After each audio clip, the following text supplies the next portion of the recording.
이제 제가 같이 만나는 도한석 목사님이 연출하고 중고등학교 학생들을 불러서 학교 홍보도 하고 우리 지역의 역사를 알려주는 그런 내용이었습니다.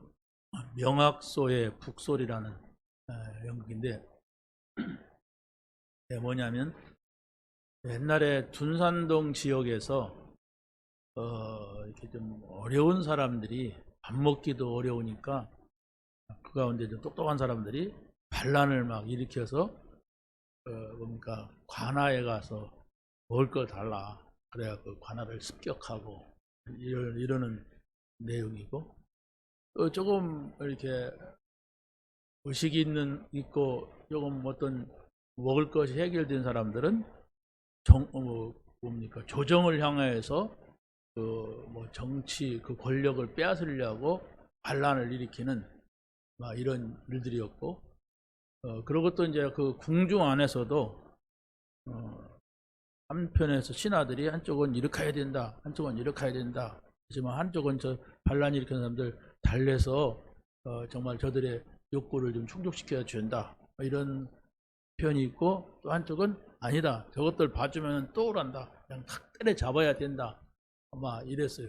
근데 왕은 뭐 이렇게 좀 달래서 그 사람들이 이렇게 좀 먹을 것도 주고 이렇게 좀 위로가 되게 해라 그랬는데 그 장군 하나가 아니야 저것들은 싹 쓸어버려야 돼 뭐 이래갖고 가서 다 죽여서 오히려 문제가 되고 이런 내용이었어요.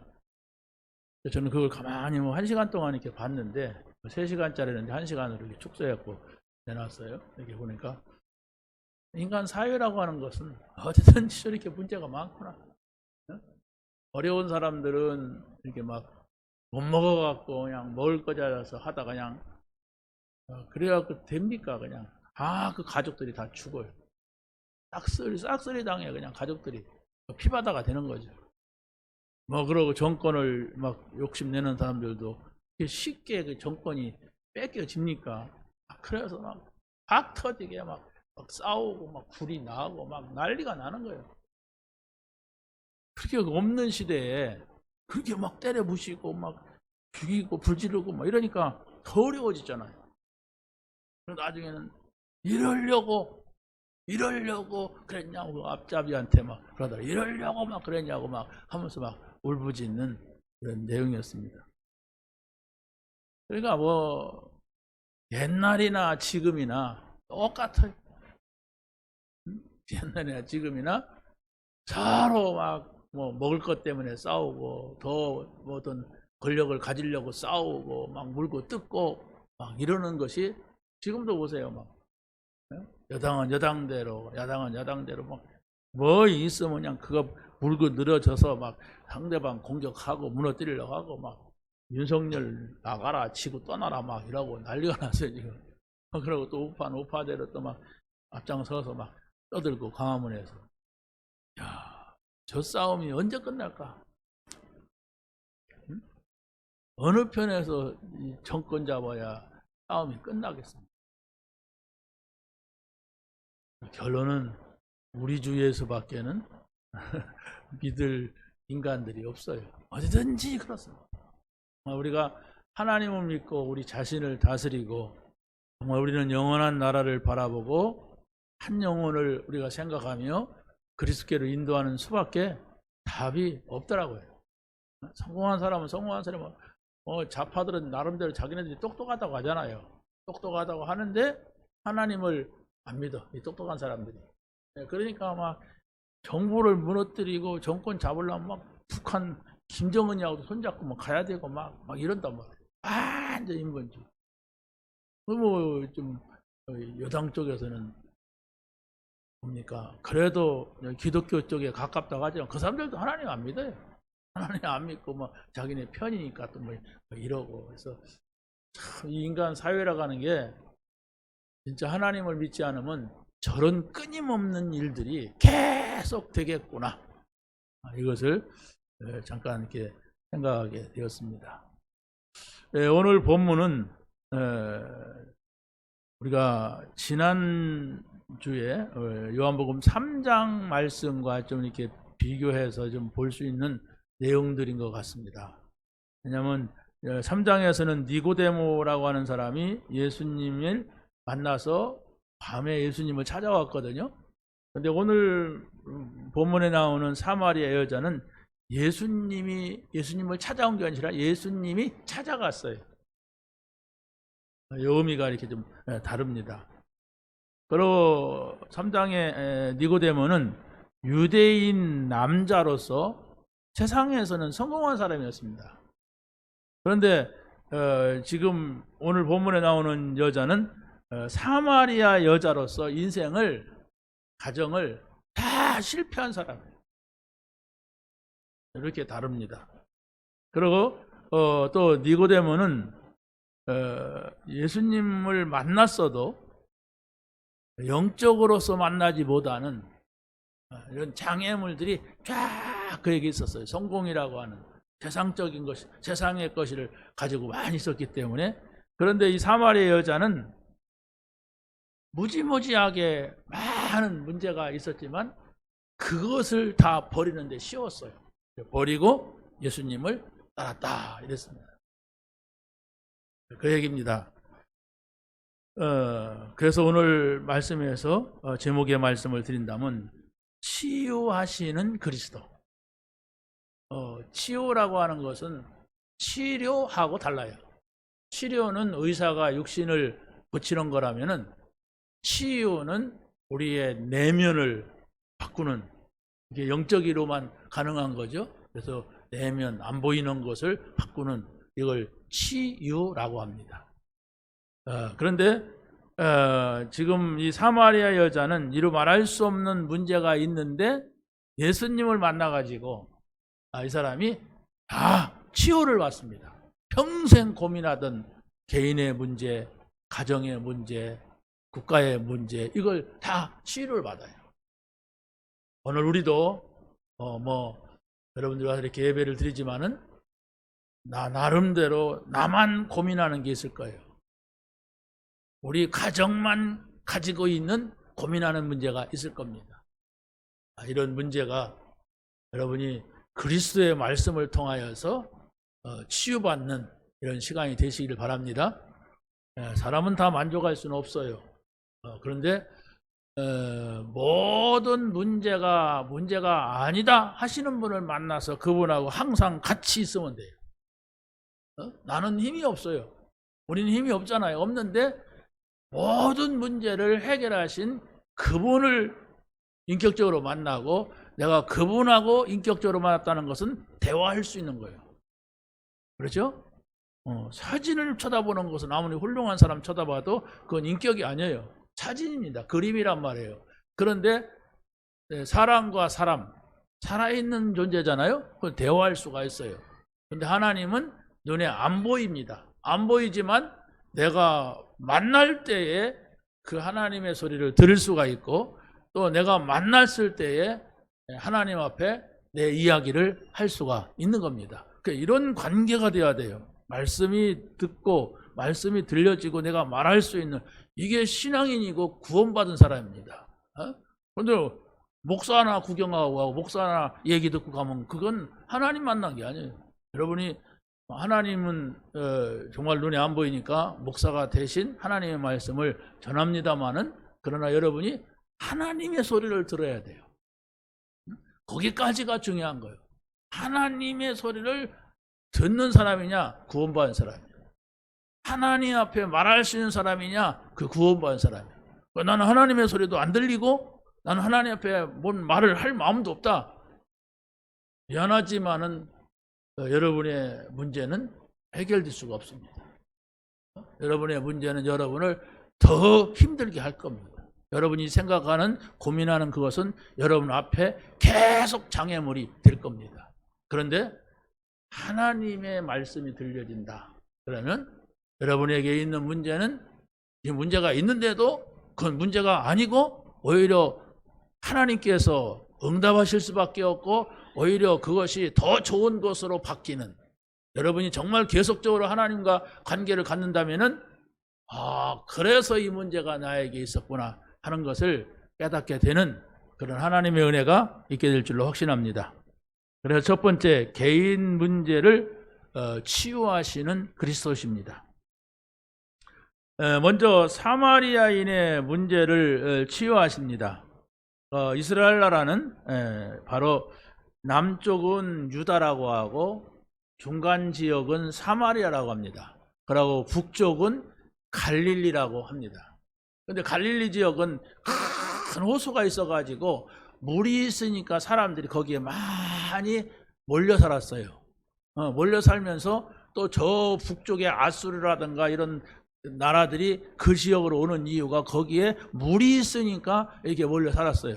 그러니까 대체적으로 이 갈릴리 지역은 외국인들이 많이 와 살고 막 그러니까 혼합이 되는 인구가 막 유대인과 같이 섞여지는 이스라엘 사람들이 아니에요.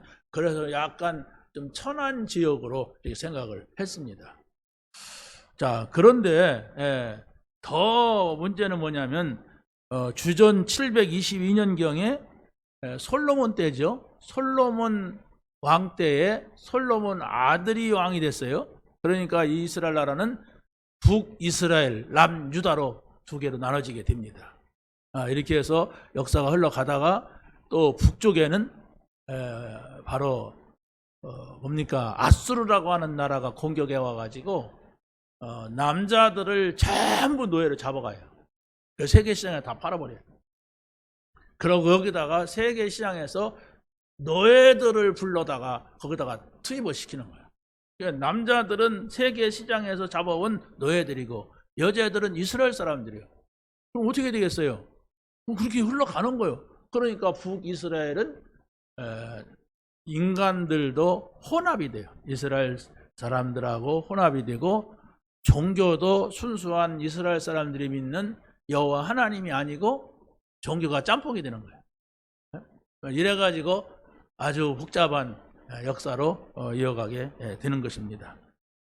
자, 그러니까 이 남쪽에 있는 유대인들은 북쪽에 있는 사마리아 사람들을 좋아하지 않아요. 인간들도 뭡니까 혼혈적이다 이러고 종교도 우리 신앙 우리 하나님 아니다 섞였다. 그래가지고 저것들은 우상 섬기는 것들이다 이러게 됩니다. 근데 실제적으로 이스라엘이 남북으로 나눠졌을 때 북이스라엘은 10지파가 가고 남쪽에는 2지파가 이렇게 머물게 되는데 유다지파는 그리스도의 언약을 붙잡고 다윗의 혈통을 통하여서 그리스도가 오신다고 하는 확실한 언약을 붙잡은 지파입니다. 그런데 북쪽에는 10지파가 여로보암을 따라가서 저 그리심산이라고 하는 곳에다가 성전을 짓고 하나님을 섬기는데 전부 우상이었어요. 우상 숭배를 했단 말이에요. 북쪽에서. 그래서 하나님께서는 나는 12지파가 필요한 게 아니다. 언약 잡은 지파가 필요하다. 그래서 이 북이스라엘을 나중에는 아수르가 멸망을 시켜버립니다. 완전히 없애버려요. 없애갖고 북이스라엘 없어져요. 그냥 세계 시장으로 다 팔려가서 없어져 버린 거예요. 그러다가 이제 한 200년 좀 넘게 지나다가 남유다도 바벨론에 의하여서 다 잡혀가요. 이렇게 순환의 역사가 되어지는 거예요. 그래서 북이스라엘 그러면 우상 숭배하다가 아수르에 의해서 망한 나라, 남유다 그러면 또 역시 조금 같지만은 우상 숭배하다가 바벨론에 의하여서 망한 유다 이렇게 이제 역사가 된 겁니다. 그런데 남유다는 여러분이 아는 것 같이 저 바벨론이라는 나라에 끌려갔다가 다니엘이라든가 사드락과 메삭과 아벳느고 또 에스더 이런 언약 잡은 사람들의 기도로 인하여서 거기에서 다시 돌아오게 되는 이런 역사를 만들게 되죠. 그래서 언약을 잡으니까 하나님께서 70년 만에 70년 만에 그들이 돌아오게 했다 이렇게 말하고 있습니다. 자, 그런데 남쪽 유다에서 북 갈릴리 지역을 가려면 사마리아 지역을 밟아야 되는데 남쪽 유다 사람들은 사마리아 지역은 그런 인간들, 혼혈된 인간들, 그런 인간들 우상 섬기는 인간들 우리는 거기는 안 간다 그래갖고 저 바다로 가든지 차라리 다른 나라를 통하여서 갔어요. 그 얼마나 불편하겠습니까? 다시 말하면 우리 남쪽에서 저 북한을 통과해서 가면은 쉽게 가는데 중국을 가려면 그런데 안 밟아. 안 밟고 저 동해로다가 아니면 서해로다가 배 타고 가는 거예요. 이런 상황이 된 겁니다. 그런데 예수님은 남유다에서 갈릴리 지역을 가려고 하는데 사마리아 지역을 통과하시는 거예요. 사마리아 지역을 통과하는데 우리 시간으로 말하면 낮 12시. 낮 12시가 얼마나 열대지방에 덥고 목이 마르겠습니까? 그런데 사마리아 지역의 수가성이라고 하는 곳에 우물가에 다다르게 됐어요. 그래서 바로 이 사마리아 여자에게 뭐라고 합니까? 나에게 물 좀 달라 그랬어요. 그러면 그 우물가에 서니까 숭 좀 달라고 하는 게 아니고 물 달라고 하니까 퍼서 주면 될 거 아니에요? 그런데 이 여자가 뭐라고 합니까? 당신은 유대인 남자 같은데 왜 나에게 물을 달라고 하느냐? 이렇게 말했어요. 다시 말하면 굉장히 사마리아 사람 우리는 저 남쪽 사람들이 상대도 안 하는데 어찌해서 당신은 나에게 말을 거냐? 이런 얘기예요. 얼마나 상처가 크면 그러겠습니까? 자기에게 말을 걸어주면 고맙게 생각을 하죠. 자, 그런데 예수님께서 뭡니까? 뭐라고 합니까? 사마리아 여인에게 내가 만일 하나님의 선물과 내게 물을 달라 했으리라 이렇게 말씀을 하시는 겁니다. 아니 예수님이 그 여자한테 물을 달라고 해놓고 네가 내가 누군지 알았더라면 하나님의 선물과 내가 누군지 알았더라면 네가 생수를 구하였을 것이다 이렇게 말하는 겁니다. 여기에서 보면 하나님의 선물과 이 말이 들어갔어요. 거기에 그렇죠? 10절에 보면 한번 읽어보겠습니다. 시작. 예수께서 대답하여 이르시되 내가 만일 하나님의 선물과 또 내게 물 좀 달라 하는 이가 누구인 줄 알았더라면 내가 그에게 고하였을 것이요 그가 생수를 네게 주었으리라. 아주 중요합니다. 자세히 읽어봐야 이해하는 내용이거든요. 그래서 내가 만일 하나님의 선물 가진 나, 그리고 생수를 줄 수 있는 내가 누군지 아느냐 얘기입니다. 하나님의 선물이라고 하는 것은 에베소서 2장 8절에 그랬습니다. 너희가 그 은혜에 의하여 구원을 받았나니 이는 하나님의 선물이라. 하나님의 선물은 뭐예요? 거저받는 겁니다. 그게 바로 구원입니다. 그 구원은 하나님이 우리에게 선물로 주셨어요. 선물 받은 것을 가치를 알 때 우리가 감사하다고 하죠. 그런데 구원을 받아놓고도 구원을 받은 그 구원의 가치를 모르면 사람들이 감사하지 않아요. 전혀 감사가 없어요. 없고 세상의 것으로만 살아가요. 기준을. 그러면 영적인 것이 그 사람에게는 없는 겁니다. 가장 중요한 것이 여러분이 구원이 뭐냐? 왜 구원을 받아야 되느냐? 나는 구원 받았느냐? 그럼 구원받은 사람은 어떻게 살아야 되느냐? 구원받은 사람은 뭘 바라봐야 되느냐? 이겁니다.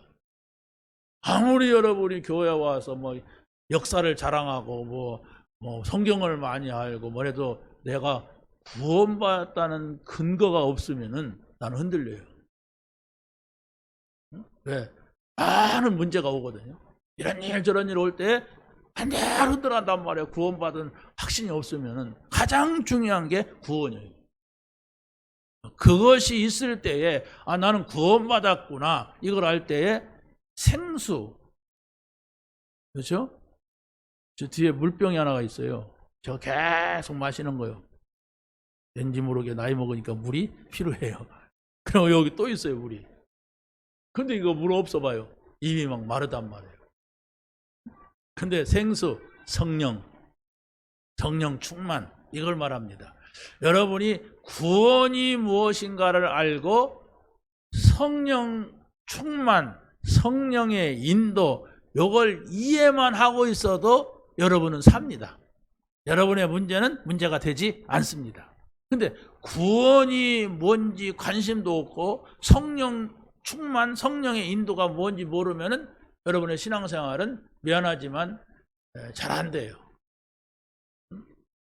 그러면 완전히 교회를 육신의 사람으로, 세상 사람으로 다니는 거예요. 오늘부터 여러분이 구원이 뭐냐? 계속 질문 던져보세요. 하나님, 구원이 뭡니까?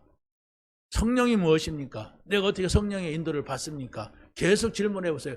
그러면 분명히 하나님께서는 기도수첩 하시는 분들이라면 이게 구원이구나, 이걸 깨닫게 될 거예요. 아니면 여러분들이 이게 성령의 역사구나. 왜? 그 얘기가 그냥 우리가 말씀 속에 계속 나오거든요. 그러면 여러분들이 매일 제가 또 우리 강단 메시지를 설명하고 기도첩을 또 계속 제가 호름하는데 주일날은 내가 이해 못했는데 바로 그 말이구나, 이렇게 깨닫게 될 줄로 믿습니다. 자, 그래서 세 번째는 이 여자는 가정의 갈등 문제가 있었는데 이게 치유가 돼요. 예수님께서는 이 여자에게 물을 달라 말라 이렇게 하더니 갑자기 네 남편 데려와라 그래요. 아니, 처음 만난 사람이야. 처음 만난 남자야. 그러면서 네 남편 데려와라. 그러니까 이 여자가 당황하는 거예요. 왜? 자기는 남편이 없어요. 없다고 그래서 나는 남편이 없나이다 그러니까 네 말이 옳도다 그래요. 그러면서 뭐라고 합니까? 네가 지금까지는 5명이 있었는데 다 네 남편이 아니고 지금 같이 사는 인간도 네 남편이 아니다. 얼마나 놀라겠어요. 완전히 이 여자의 과거를 갖다가 탁 들친단 말이에요. 그런데 과거를 드러내려고 하는 것이 아니라 이 여자의 진실을 본 거예요. 그러니까 이 사람이 뭡니까? 나는 남편이 없나이다 그러니까 예수님이 옳도다 그랬어요. 네가 진실하다 이렇게 말한 겁니다. 요한복음 1장 47절 48절에 보면 예수님께서 누굽니까? 나다네엘을 찾아갔을 때에도 바로 그런 얘기를 했어요. 네가 무화과나무 밑에서 있는 것을 내가 보았다 그랬어요. 그러니까 이 나다니엘도 깜짝 놀라는 거예요. 어떻게 아십니까? 나는 간사함이었고 진실하다. 다 그러니까 막 거기서 엎어지는 거예요. 나의 하나님이시여 막 이러고 나왔습니다. 이게 무슨 얘기입니까? 예수님은 우리에게 진실함으로 오셨어요. 내가 진실로 너에게 이르노니. 그렇죠? 그래서 바로 우리가 진실함이 있어야 그리스도를 만난단 말입니다. 그리스도가 내 앞에 있는데도, 그리스도의 말씀이 내게 있는데도 내가 자꾸 야곱같이, 아까 야곱 얘기했죠? 자꾸 뭔가 속이려고 하고 눈가림하려고 하고 사람 비유나 맞추려고 하고 사람한테 맞추면 다 끝나는 걸로 알고 하면 영적인 것이 눈이 열리질 않아요. 왜냐하면 예수님께서는 지금 니고데모에게도 영생에 대한 얘기를 하고 또 이 수가성의 여자한테도 생수를 얘기하면서 영생에 대한 얘기를 합니다. 영생이라고 하는 것은 영원히 사는 생명인데 사실 거기에 대해서 여러분들이 어떤 느낌이 있습니까? 영원히 산다. 영원히 산다. 하나님 나라가 있다. 여러분들이 어떤 느낌이 들어요? 벌써 있나? 있다고 하니까 있겠지. 근데 나는 지금 그게 중요한 것이 아니야. 나는 지금 내 발등에 있는 문제야. 내가 지금 답답한 건 이거야. 이렇지. 그것이 여러분에게 뭐가 중요합니까? 근데 예수님은 개배하던 말씀 속에서 영적 세계, 영원한 세계, 영원히 사는 거, 이 얘기를 계속해요. 그게 이제 사람하고 안 맞는 얘기야. 근데 우리는 그 관심이 없잖아요. 우리는 오늘 살아야 되고 오늘의 문제, 내가 답답한 문제 이런단 말이에요. 안 그렇습니까? 요게 바로 우리와 하나님과의 관계 속에서 중요한 문제입니다. 자, 그래서 바로 이 여자가 예수님의 말씀을 들으면서 육신적인 눈이 영적인 눈으로 바뀌게 됩니다. 다시 말하면 늘 육신만 쳐다보고 유대인들 저 사람들 우리를 멸시한다. 나는 내 인생에 있어서 이런 남자들을 만나서 나는 실패했다. 아마도 그 북쪽에는 막 이방 남자들 데려다가 막 거기다 퍼놨기 때문에 이 사람들이 뭐 이렇게 훌륭한 사람들은 아닙니까? 노예로 끌려왔으니까. 그러면은 막 거기가 막 성적으로도 문란해지고 뭐 그러니까 이 여자가 좀 약간 문제가 있으니까 막 이 남자 저 남자 왔다 갔다 하고 막 그러지 않았는가. 그러니까 이 여자가 어떻게 했어요? 많은 남자들을 거치면서 뭐 그게 뭐 행복하겠습니까? 그게 그냥 술집에서 만나고 막 이상한 깡패 같은 사람들이 와서 건드는데, 그러니까 자기가 사마리아 지역에 사는 자체가 상처야. 그러고 여자인 게 상처고 또 많은 남자를 거친 게 상처고 뭐 그래서 동네 사람들도 이렇게 보고 살 수가 없어. 그래서 한낮에 사람들이 없을 때 물길러 와야만 되고 이루 말할 수 없는, 어떻게 보면 막 죽고 싶은 지경에 있는 사람인지도 모릅니다. 그런데 바로 이 사람이 영적인 눈이 열리게 된 겁니다. 그러니까 이 사람이 달라진 거예요. 바뀐 거예요. 모든 지금까지의 자기 상처를 다 내버리고 동네로 튀어가서 내가 그리스도를 만났다 이렇게 말할 수가 있었던 겁니다. 이런 응답이 여러분에게 있게 되기를 바랍니다. 그래서 지금 두 번째는 이 여자가 예수님한테 중요한 문제를 내놓습니다. 그게 바로 종교 문제 치유입니다. 그게 바로 예배 장소 문제를 내놓게 되는데, 이 여자는 예수님이 보통 사람이 아니라는 걸 알고 자기 마음속에 깊이 묻어두었던 지금 가정 문제를 떠나서 우리 조상들은 이 산에서 예배를 해야 한다 하고 당신들은 예루살렘에서 예배한다고 하는데 어느 것이 맞습니까? 이라고 묻습니다. 그 20절에 한번 읽어보세요. 시작. 4장 20절 시작.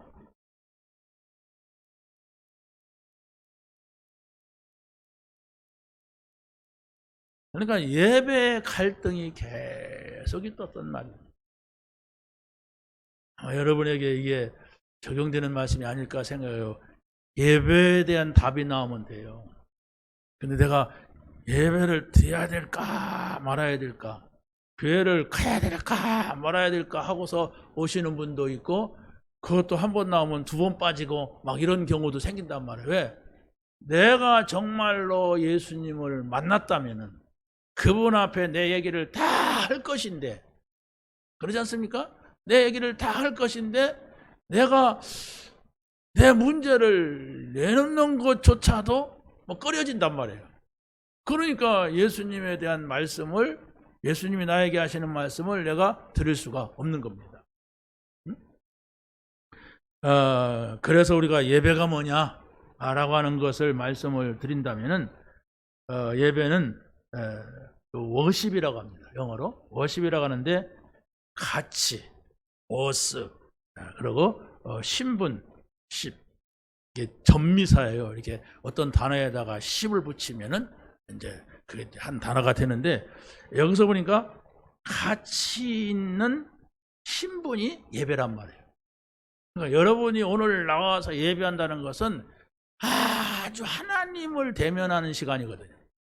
그러니까 하나님 앞에 와서 하나님의 소리를 듣는다고 하는 것은 여러분의 신분이 아주 고급이 있는 거예요. 대통령하고 만나서 대화할 수 있는 사람이 누굽니까? 장관이라든가 그 청와대라든가 그런 데서 아주 중요한 대통령과 같이 일하는 사람이 그 얘기를 듣죠. 여러분들은 듣지 못하잖아요. 네? 그러니까 어떤 분이, 제가 서울에 갔는데 그러더라고요. 우리 청와대 갔다 왔어. 그러니까 청와대가 어딘지, 대통령 살던 데 그러더라고요. 그걸 가봤냐? 가봤대. 왜 거기도 안 가보냐? 그래. 그 가봤더니 이야, 대통령은 이런 곳에 살았구나. 막 이걸 봤다 가더라고요. 어? 여러분, 하나님을 만나는 시간이에요.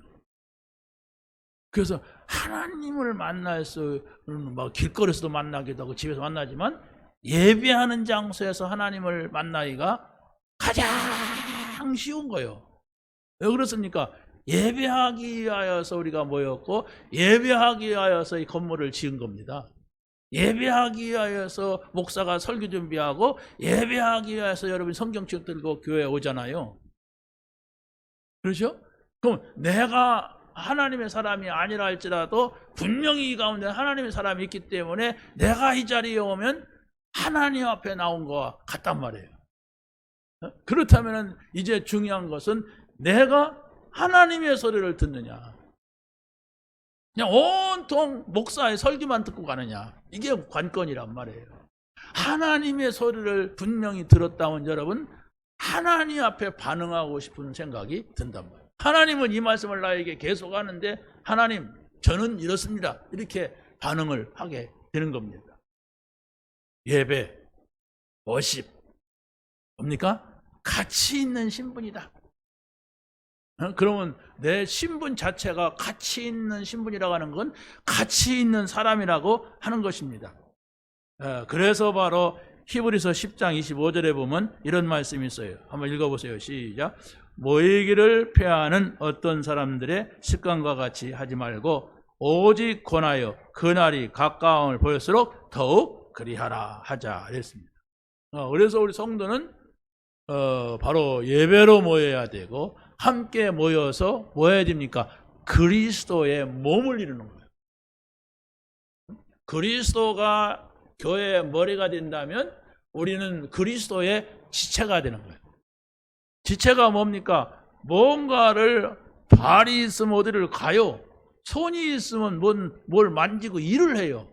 눈이 있으면 뭔가를 보고 어디로 가야 될 것이고 방향을 잡아요. 입이 있으면 어떻게 합니까? 뭔 말을 전달한단 말이에요. 귀가 있으면 정보를 듣게 된단 말이에요. 이 기능들이 교회란 말이에요. 어떤 사람은 욕을 잘하고 어떤 사람은 입 역할하고 다리 역할하고 눈 역할하고 이렇게 한단 말이에요. 그게 모여가지고 하나님의 나라를 이루는 거예요. 그렇다면 우리가 좀 모자란 사람도 있고 훌륭한 사람도 있고 힘 있는 사람도 있고 힘 없는 사람도 있고 이래가지고 하나님께서 원하시는 것을 해야 되는데 그게 바로 뭡니까? 세계복음화예요. 이걸 하나님이 원하신단 말이에요. 이 방향을 가지고서 여러분이 이 자리에 오신다면 분명히 하나님께서는 여러분 한 사람 한 사람이 가치 있는 신분이기 때문에 반드시 뭔 말씀을 하시는 거예요. 믿으시기 바랍니다. 여러분이 이 자료를 다 드리니까 읽다가 이 말씀이 나한테는 중요하다 생각을 하고 그 말씀만 한 줄이라도 한 단어라도 계속 생각하면서 기도해 보세요. 하나님, 이 말이 가치 있는 신분이라는 게 뭔 말입니까? 구원받았다는 것이 뭔 말입니까? 하나만 가지고도 계속 질문한다면 아마 그 주간에 하나님의 음성을 듣게 되는 그런 응답이 있게 될 줄로 확신합니다. 자, 그래서 예배와 복음의 문제를 우리가 치유를 받아야 됩니다. 사마리아 여자가 메시아 곧 그리스도라 하는 이가 오실 줄을 내가 아노니 그가 오시면 우리에게 알려주시리라 그랬어요. 지금 예수님이 앞에 있는데도 예수님이 메시아라고 하는 것을 몰랐어요. 그렇죠? 자, 그래서 우리가 예배라고 하는 것은 바로 뭐냐면 예수 그리스도의 이름으로 나와야 돼요. 여러분이 가치 있는 신분으로 이 자리에 오셨다는 것은 예수 그리스도의 이름으로 우리의 모든 문제가 해결된 거예요. 두 사람으로 와야 되는데 모든 문제 나는 해결됐다. 지금 있는 문제 아니다. 우리 가정에 우리 나에게 이런 문제 있지만 그 문제 아니다. 예수님이 그거 다 끝냈다. 근데 왜 있어? 지금 왜 있냔 말이에요. 그 문제가 지금 다 끝냈다고 하면서 하나님이 살아계시다. 그거 보여주려고. 여러분이 좀 답답하면 하나님 찾잖아요. 문제 있을 때 애들도 엄마 그러지. 문제 없으면 엄마도 안 부르고 아빠도 안 불러요. 사람이 밖에 나가서 뭐 아무 소식이 없으면 뭐라고 합니까? 무소식이 이 소식이다. 사고 나면 연락 와요. 병원에 있다. 뭐 이렇게 연락 와요. 그 소식 없다는 것은 어디서 잘 놀고 있던 일하고 있다는 얘기예요. 자, 그러면 바로 뭡니까? 이 여자가 고민하는 것이 이런 예배에 대한 고민을 지금 하고 있는데 예수님께서 이 여자에게 예배 내용의 문제를 치유해주고 있는 것입니다. 그게 바로 뭡니까?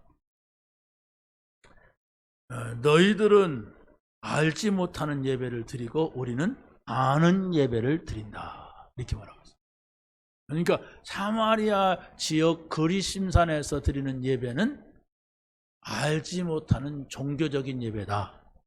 그런데 바로 우리는 아는 것. 무슨 얘기니까? 구원은 유대인에게서 남이라 이랬어요. 예, 되십니까? 구원이라고 하는 것은 하나님이신 언약, 복음을 통해서 나오잖아요.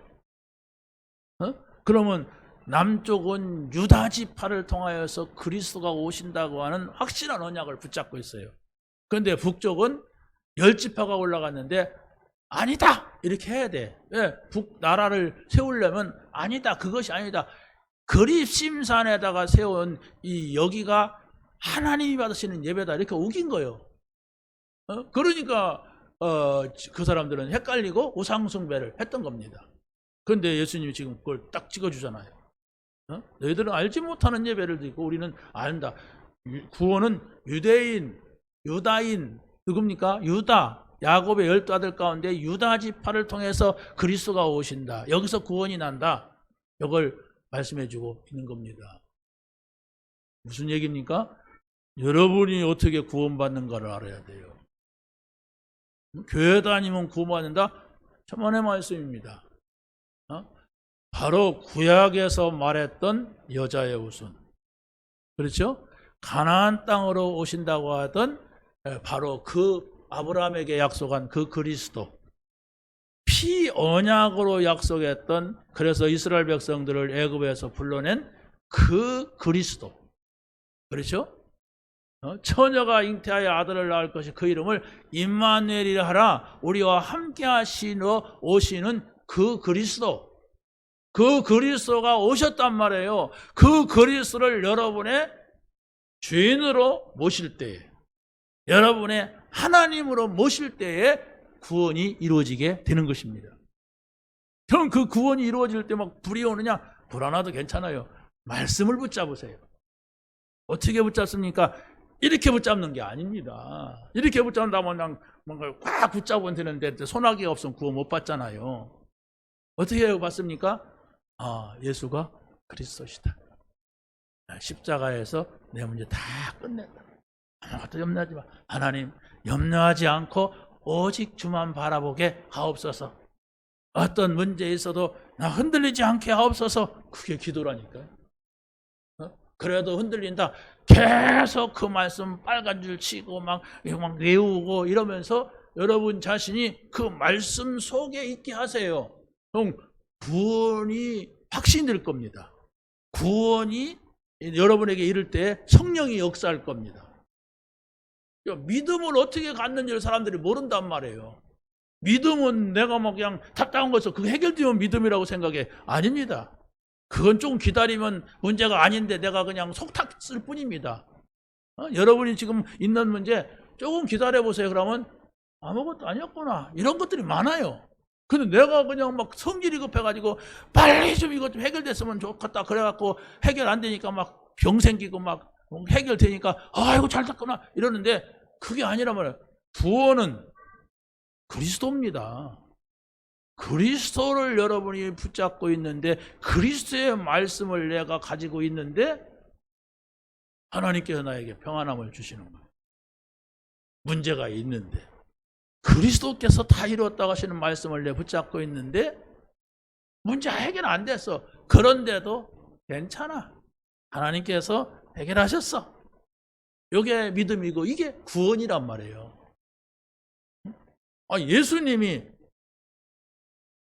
다 해결했다. 그 문제 아니야. 그런데 그렇지요 막 이렇게 하고 하는 게 문제죠. 그렇지 않습니까? 그 다 끝난 거야. 안 끝났어요. 그 사람이 이제 문제란 말이에요 지금. 우리의 믿음은 예수가 그리스도라고 하는 거, 그걸 여러분이 믿고 하나님과 함께 사는, 함께 하는 이 비밀 속으로 계속 들어가는 거예요. 저 개같이 있어서 무서우면 계속 있으면 돼요 그 안에. 저 사람이 뭐 그냥 시비를 걸어서 뭐 싸우자고 하면 거기 안 가고 그냥 계속 말씀 붙잡고 있으면 여러분이 거기가 하나님 나라예요. 자꾸 뭐 지금 자기 심장이 덜덜 떨리는데 뭐 돌아다니다가 막 쓰러지면 안 되잖아요. 그리스도와 함께 있으세요. 말씀과 함께 있으세요. 그게 바로 하나님의 나라입니다. 믿으시기 바랍니다. 네. 그랬을 때에 바로 예수님께서 사마리아 여자에게 이런 말을 합니다. 내가 말하는 내가 그라 그랬어요. 그리스도가 오시면 그렇게 될 겁니다. 그러니까 내가 말하는 내가 그다 하는 건 내가 그리스도다 얘기입니다. 이 말을 들었다고 하는 것은 끝난 겁니다. 여러분이 예수가 그리스도구나, 모든 문제 해결자구나, 이것이 여러분에게 들려졌다면 그건 다 끝난 거예요. 그 말이 안 믿어진다고 하는 것은 못 끝난 겁니다. 이 차이가 이게 어마어마한 겁니다. 오늘 여러분들이 예수가 그리스도라고 하는, 다 이루었다고 하는 이 말씀을 붙잡게 되시기 바랍니다. 정말로 이 말씀 붙잡으세요. 그래 여러분이 행복해지고 여러분 문제가 아니고 여러분이 영생을 얻습니다. 그걸 붙잡지 아니하고 그 말하는데도 막 졸리고 막 그냥 딴 생각이 나서 지금 집에 가 있고 막 오락가락 하면은 이게 참 어려운 거예요. 뭐 누가 뭐 그걸 어떻게 집어넣습니까? 막 가르쳐 갖고 집어넣겠습니까? 자, 마지막입니다. 전도 문제를 치유하십니다. 오늘 본문에서 보니까 바로 제자는 확신을 가지고 현장에 들어가야 된다는 사실을 보게 됩니다. 사마리아 여자는 예수님이 내가 말하는 내가 그라 하시니라 이렇게 나왔는데, 이 말씀을 듣게 되니까 여자는 바로 결단을 내려요. 어떤 결단을 내립니까? 물동이를 버려두고 동네에 들어가서 사람들에게 이르되, 이게 그리스도를 만난 사람입니다. 이 사람이 사람들을 피해서 낮에 물길로 왔다니까요. 그런데 그리스도를 만났어요. 그러면 그리스도를 만났다고 하는 건 그리스도를 기다렸다는 얘기입니다. 무당한테 가서 그리스도 아냐고 하면 몰라요. 그리스도가 오셨다. 왜 왔는데 그럴 겁니다. 그렇잖아요. 왜 와서 그리스도를 기다리지도 않았는데. 그런데 바로 이 유대인들은 그리스도가 오신다고 하는 그 약속만을 기다리는 사람들이었습니다. 그러니까 이 사람이 부끄러움도 없어지고 뭐라고 합니까? 거기 보세요 한번. 29절, 4장 29절을 읽어보세요. 시작. 내가 행한 모든 것을 내게 말한 사람을 와서 보라. 이는 그리스도가 아니냐? 자 보세요. 자기가 지금 살아온 걸 다 자기가 알잖아요. 그런데 그리스도가 마치 본 것 같이 다 말해요. 네가 남편이 어쩌고저쩌고 막 5명 있고 막 이랬단 말이에요. 내 마음속에 깊이 의문 가지고 있고 고민하던 것을 예수님이 다 알고 있어요. 그 얘기를 하는 거예요. 나 알잖아 여러분. 내 과거를 갖다가 그분이 다 얘기하더라. 그가 그리스도다. 이렇게 증거를 하고 있는 겁니다. 아니 그 부끄러워갖고 그런 얘기를 못 하잖아요. 동네 가서 내가 어떤 여자인지 알지? 그렇게 하면 욕을 바가지로 먹을 판인데 오히려 거기로 갔어요. 가가지고 그 그리스도가 내 과거를 다 알더라. 와서 봐라. 그리스도를 와서 봐라. 이렇게 전도를 하게 되는 겁니다. 제자는 추수할 현장으로 들어가야 됩니다. 39장 7절과 마태복음 9장 37절 38절에 보면 이런 말씀이 있죠. 한번 읽어보세요. 시작. 추수할 것은 많되 일꾼이 적으니 그러므로 추수하는 주인에게 청하여 추수할 일꾼을 보내주소서 하라 하시니라. 추수에 대한 얘기가 35절에 보면은 또 나오죠. 그렇죠? 너희는 넉 달이 지나야 추수할 때가 이르겠다 하지 않았느냐. 그러나 나는 너희에게 이르니 너희 눈을 들어서 밭을 보라. 희어져 추수하게 되었다. 지금 사마리아 지역을 두고 하는 얘기입니다. 이 사마리아 지역은 저주받은 땅이라고 했어요. 사마리아 지역은 구원받을 수 없는 사람들이라고 했습니다. 그런데 예수님께서 그 지역을 지나다가 이 사람들을 보니까 야, 이 사람들은 다 받아야 될까 깔끔한 사람들이구나 이것을 보게 된 것입니다.